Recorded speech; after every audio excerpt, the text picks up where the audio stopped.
খুব সহজে বাচ্চাদের জন্য টিফিন এবং সন্ধ্যার নাস্তা হিসেবে কিছু ভাবছেন? তো আজকের এই খুবই সহজে নাস্তা এবং টিফিনের জন্য কেক উইদাউট ওভেন ছাড়াই বানিয়ে নিতে পারবেন খুবই সহজে। আর কতটা পারফেক্ট এবং লোভনীয় হয়েছে। আর এই জিনিসটা বানাতে উপকরণও লাগবে ঠিক একটা ডিম এবং 1 কাপ আটা অথবা ময়দা, যেটা দিয়েই বানান না কেন।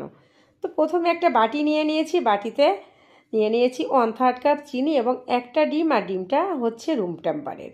তো এখন দুইটা উপকরণই আমি সুন্দর করে একটু বিট করে নেব, চিনিটা গলে না যাওয়া পর্যন্ত।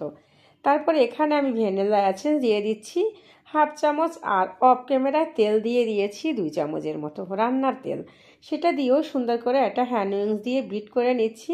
আর এখন কিন্তু আমি আটা দিয়ে দিচ্ছি 1 কাপ, আর 1/4 কাপ হচ্ছে গুঁড়া দুধ, মানে 3 চামচ গুঁড়া দুধ, সামান্য বেকিং সোডা এবং সামান্য লবণ দিয়ে এখন আমি সুন্দর করে হাতে মেখে নিয়ে একটা ডো বানিয়ে নিব।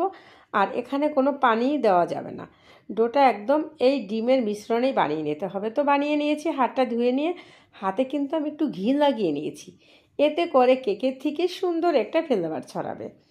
তো এখন আমি আমার পছন্দ মতো ছোট ছোট আকারে বানিয়ে নিচ্ছি। আপনারা আপনাদের পছন্দ মতো এই কেকগুলো বানিয়ে নিতে পারেন। আর এটা অবশ্য ছোট ছোট কেকটাই বাচ্চারা খুব পছন্দ করে। তো একে একে সবগুলো আমার বানিয়ে নেওয়া শেষ। এখন আমি এটা কিন্তু তেলে ভেজে নেব, আমি ওভেন ছাড়া বানাবো, আমি বলে দিয়েছি আগে থেকেই।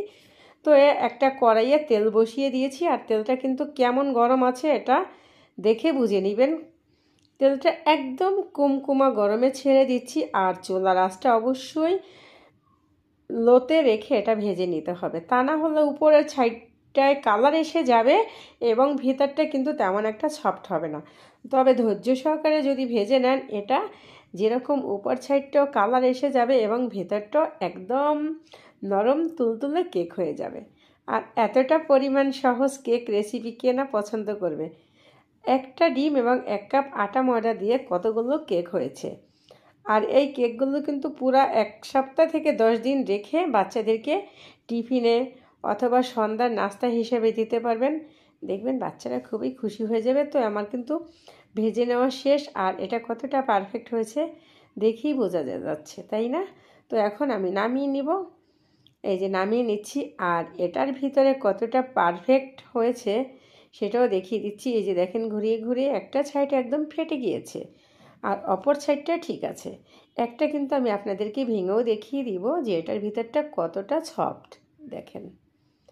তো রেসিপিটা এই পর্যন্তই ছিল, খুবই সহজ রেসিপিতে উইদাউট ওভেনে কেক রেসিপি। পরবর্তীতে দেখা হবে। খোদা হাফেজ অ্যান্ড বাই, সবাই ভালো থাকবেন।